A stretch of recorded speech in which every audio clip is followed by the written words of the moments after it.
불길 타오르게 하소서. 주님의 말씀 이 땅 새롭게 하소서. 오늘 말씀은 지난 시간에 이어서 남방왕과 북방왕의 전쟁과 갈등에 대해서 말씀하고 있습니다.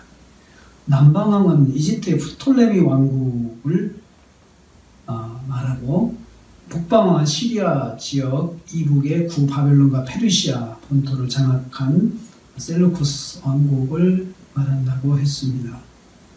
지난 시간 묵상한 1절과 35절 말씀은 알렉산더 대왕이 일어나서 큰 권세를 이루고 그 나라가 천하의 사방에 갈라져서 자식이 아닌 다른 사람에게 돌아갈 것이라 했습니다.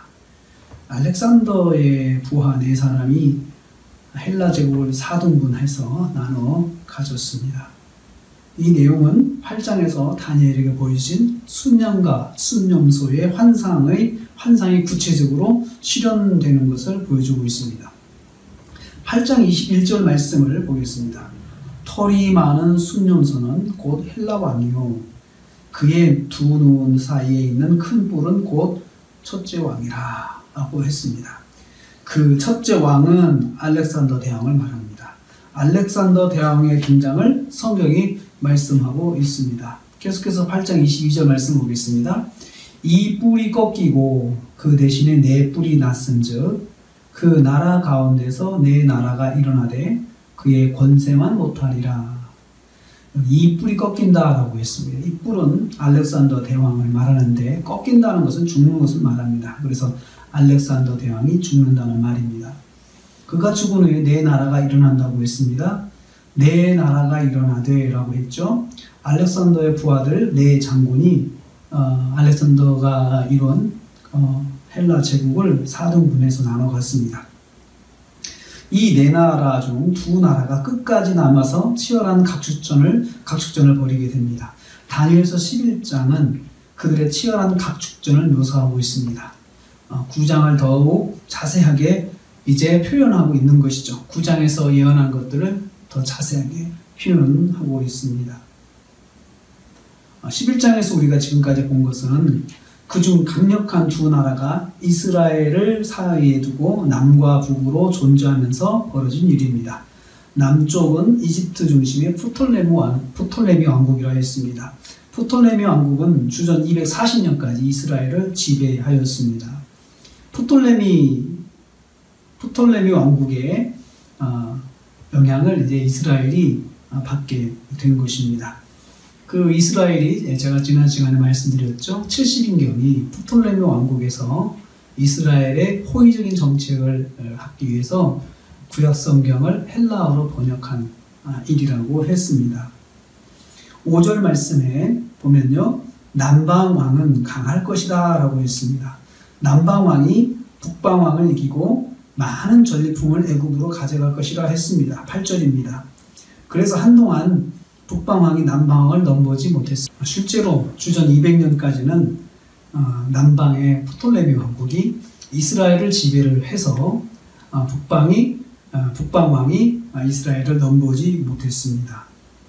11절 말씀을 보면요, 그러다가 북방왕인 셀루코스 3세가 남방왕을 공격해서 수만 명을 전멸시켰다라고 12절에 기록하고 있습니다.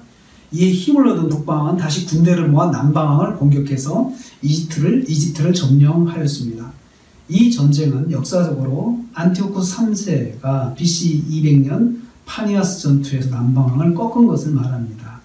이집트를 점령한 후 북방왕 안티오코스 3세는 돌아가는 길에 예루살렘을 점령합니다. 16절 말씀에 영화로운 땅에 설 것이요 라고 했습니다. 그 영화로운 땅은 예루살렘을 말합니다. 북방왕 안티오코스 3세가 예루살렘의 새 주인이 된 것을 말합니다. 이 전쟁의 결과 이스라엘은 BC 200년부터 이제 북방왕 셀루코스 왕국의 지배를 받게 됩니다. 이때부터 셀루코스의 안티오코스 3세가 이스라엘을 지배합니다.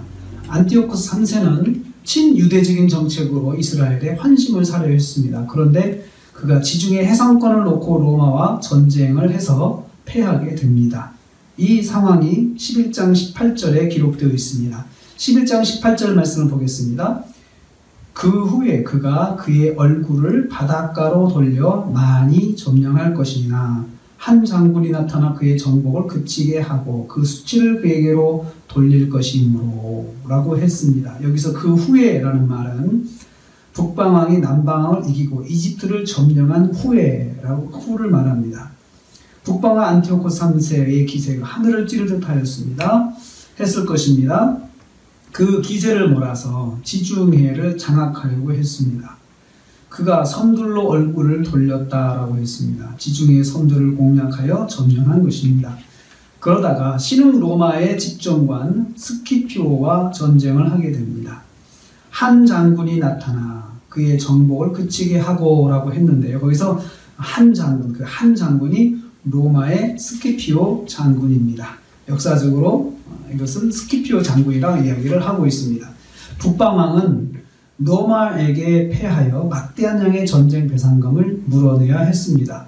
북방왕은 배상금을 준비하기 위해 페르시아의 신전들을 약탈하게 되었습니다. 그러다가 안티오코스 3세는 신전을 약탈하는 중에 피살을 당하였다고 합니다. 그의 아들이 뒤를 이어받아 배상금을 지불하기 위해 왕국 각지를 다니면서 신전의 물건을 약탈하였습니다. 20절 말씀입니다. 그 위를 이을 자가 그 나라의 아름다운 곳으로 토색하는 자를 두루 다니게 하였다. 이제 대리인을 시켜가지고 그 신전마다 찾아다니면서 좋은 값진 물건들을 약탈해오게 했습니다. 거기 그 위를 이을 자는 안티오코스 3세의 아들인 안티오코스 4세 에피파네스를 말합니다. 이 사람에 대해서 8장에 이미 예언이 되어 있습니다. 8장 9절 말씀입니다. 그 중 한 뿔에서 또 작은 뿔이 나서 남쪽과 동쪽과 영화로운 땅을 향하여 심히 커지더니 라고 했습니다. 그래서 작은 뿔 하나는 바로 북방왕 안티오코스 4세를 말합니다. 이 안티오코스 4세가 영화로운 땅을 향하여 심히 커졌다라고 했습니다. 그러니까 이 예루살렘을 향해서 이스라엘 향해서 큰 영향력을 미쳤던 것을 볼 수가 있습니다. 이어서 8장 23절 말씀입니다. 이 네 나라 마지막 때에 반역자들이 가득할 즈음에 한 왕이 일어나리니 그 얼굴은 뻔뻔하며 속임수에 능하며, 여기서 한 왕이 일어난다 했죠. 한 왕이 바로 안티오코스 4세를 말합니다. 그는 뻔뻔하며 속임수에 능하였다라고 했습니다. 11장 21절 말씀에서 그는 한 비천한 사람이라고 또 소개하고 있습니다. 비천하다라고 하는 것은 비열하다, 모욕하다, 멸시하다는 뜻입니다. 즉 사람들은 이 사람은 사람을 모욕하는 행동이나 말을 쉽게 하는 사람이고 그것이 아주 즐거운 사람입니다. 사람을 멸시하는 말과 행동을 쉽게 하는 사람입니다. 그래서 그는 비열한 사람이라는 평가를 들었습니다.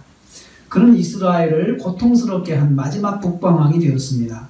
이스라엘 예루살렘 성전을 약탈하여 많은 재물을 가지고 본국으로 돌아갔습니다. 28절에 기록되어 있습니다. 북방왕은 많은 재물을 가지고 본국으로 돌아가리라. 이스라엘과 성전이 이 북방왕에게 조직적으로 고통을 당하게 되었습니다.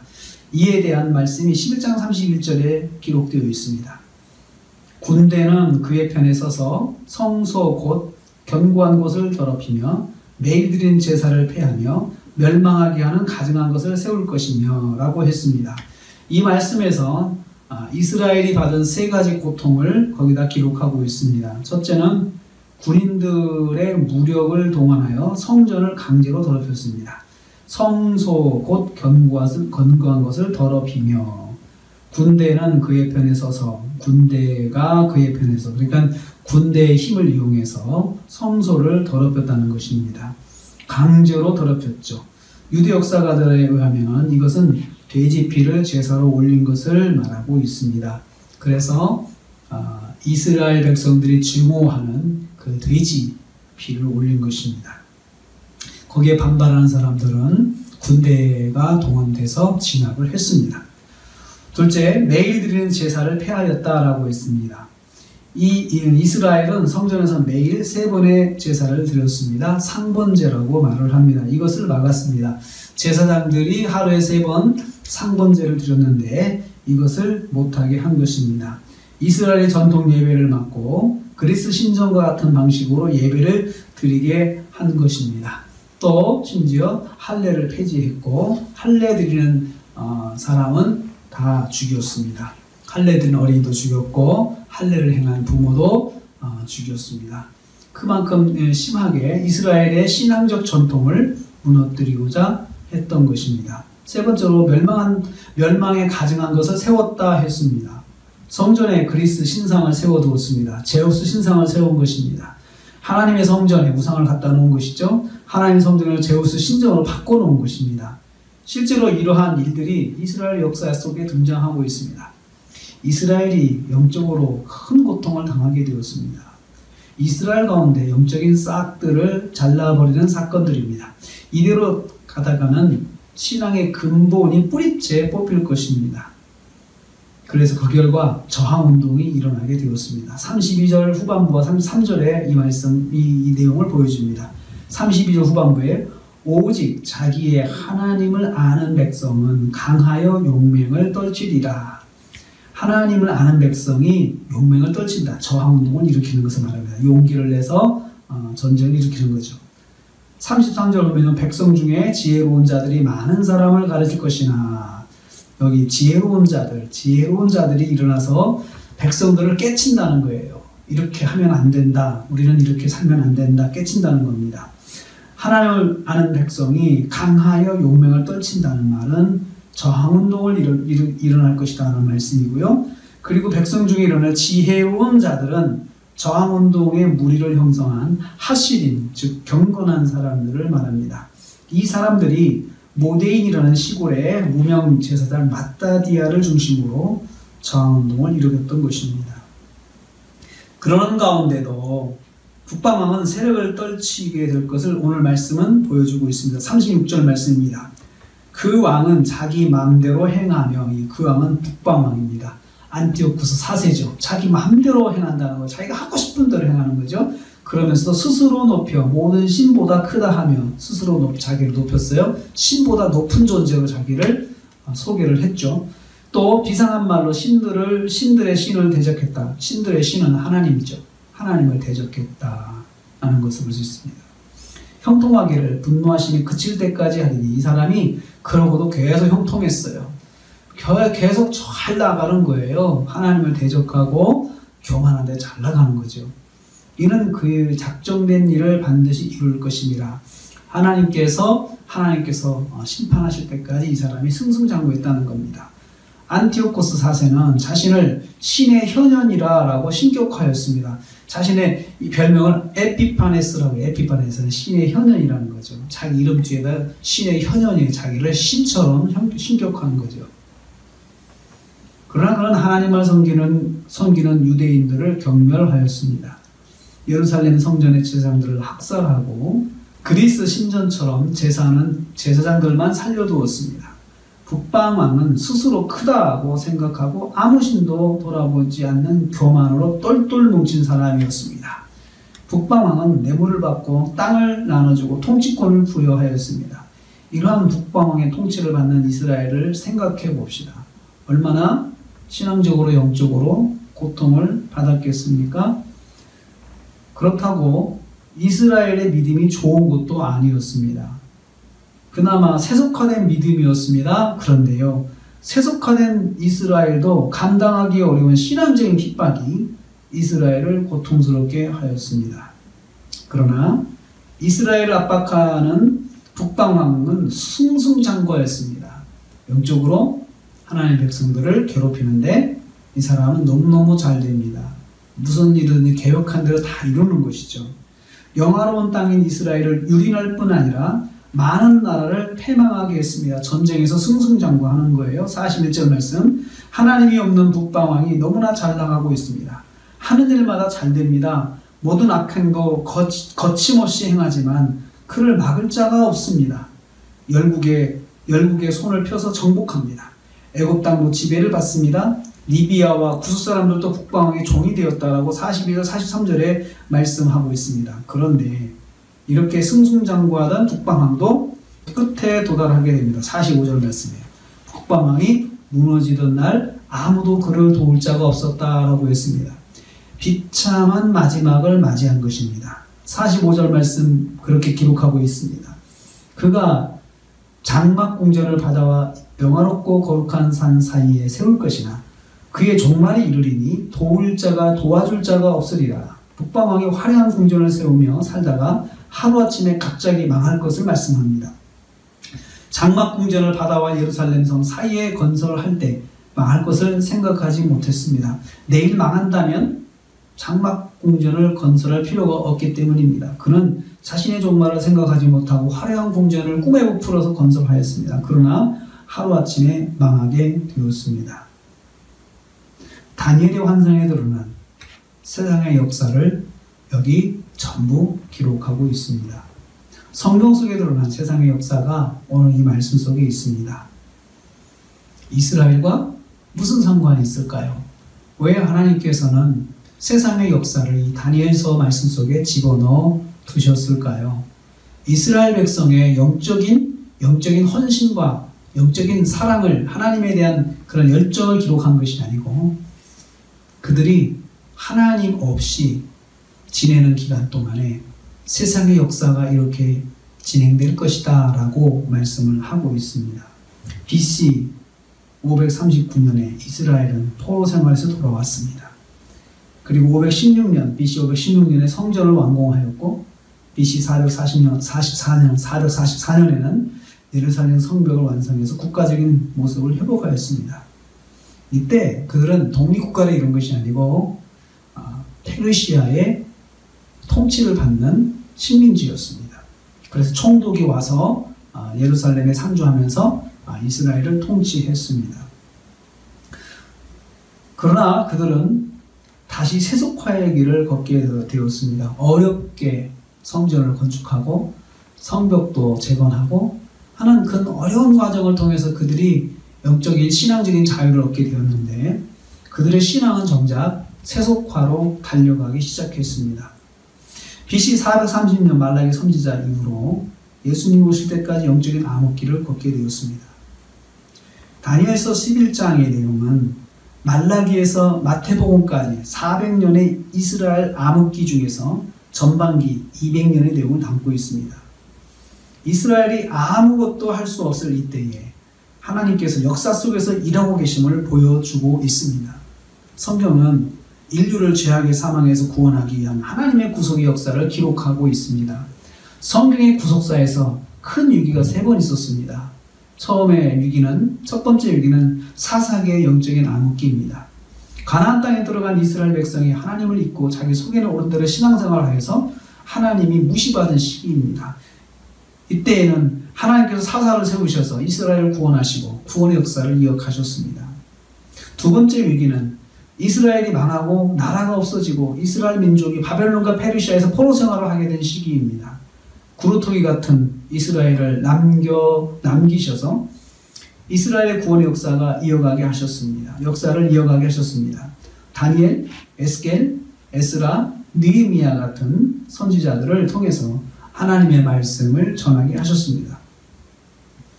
세 번째 위기는 말라기 이후 400년의 영적인 암흑기입니다. 이때는 위기 중의 위기라고 할 수 있습니다. 이 시기는 선지자가 없었습니다. 말씀을 가르쳐주는 사람도 없었습니다. 이스라엘은 세속화되어서 무늬만 하나님의 택한 백성이지 실제로 아무 열매가 없었습니다. 이때를 다니엘을 통해서 예언하신 하나님의 말씀대로 이루어 가셨습니다. 하나님께서 홀로 일하신 것입니다. 하나님의 구원의 약속을 이루기 위해서 하나님께서 친히 일하신 것입니다. 이스라엘 가운데 아무도 하나님의 역사에 반응하는 사람이 없었습니다. 어느 영적인 지도자도 하나님의 그 구원의 역사에 반응하는 사람이 없었습니다. 이스라엘이 없는 구원의 역사를 하나님께서 친히 만들어 가신 기간이 바로 이 400년의 기간입니다. 오늘 11장에서 말씀하고 있는 구원의 역사입니다. 하나님께서 말씀하신 대로 이루어 가시는 역사입니다. 하나님께서 약속하신 대로 세상의 역사를 이루어 가시고 있습니다. 하나님의 시간, 하나님의 때에 역사가 이루어졌습니다. 마찬가지로 하나님의 구원의 역사도 하나님의 계획하신 대로 하나님의 때에 하나님의 시간에 반드시 이루어집니다. 사랑하는 성도님들, 세상이 참으로 강해 보이지 않습니까? 교회가 아무것도 할 수 없는 것이 미약해 보이고 한심해 보이기까지 하지 않습니까? 이 시기에도 그랬습니다. 하나님의 백성 이스라엘이 영적으로나 세상적으로 아무 힘이 없었습니다. 그래서 강대국인 남방왕, 북방왕의 동매북이 되었습니다. 불쌍한 이스라엘입니다. 이럴 때 영적으로 하나님을 굳게 붙잡기라도 했으면 전 소망이 있을 텐데 그렇지도 않았습니다. 그러면 하나님의 구원의 계획이 어떻게 됩니까? 우리가 아무 힘과 능력이 없는데 하나님의 역사가 이루어질 수 있을까요? 하나님의 말씀은 어떻게 되는 것입니까? 선지자를 통하여 말씀하신 하나님의 말씀이 이루어질 수 있을지 궁금할 수밖에 없습니다. 하나님의 말씀이 이루어지기에는 너무나도 미약한 상황이기 때문입니다. 보이는 교회의 모습이 너무 무력해서 자신이 없을 뿐입니다. 현실에서 그렇습니다. 아무 힘이 없어서 너무나 비참합니다. 오늘 우리는 말씀에서 희망을 가지게 됩니다. 그래도 우리의 상황과 상관없이 하나님의 말씀은 이루어진다는 것입니다. 세상이 아무리 강하게 교회 위에 세력을 펼쳐 보여도 하나님의 백성을 향한 하나님의 계획은 반드시 이루어집니다. 성도인 우리는 이 진리를 굳게 붙잡아야 합니다. 코로나19 확산으로 다시 한번 전국이 긴장하고 있습니다. 이번 확산은 교회와 관련이 있어서 할 말이 없습니다. 일부 교회가 코로나19 방역에 대한 정부의 지침을 따르지 않아서 교회 전체가 비난을 받고 있습니다. 교회가 얼마나 무력해 보이는지 모릅니다. 코로나에 무력한 인간들의 모습들도 또 보게 됩니다. 이런 상황 속에서 우리는 하나님의 말씀에 대한 기대를 할 수 있을까요? 하나님의 인류 구원을 위한 하나님의 계획은 유효할까요? 답은 그렇다입니다. 오늘 말씀에서 이스라엘의 무능과 무력함에도 하나님의 구원의 역사가 묵묵히 이루어지고 있는 것을 통해서 깨닫습니다. 그렇습니다.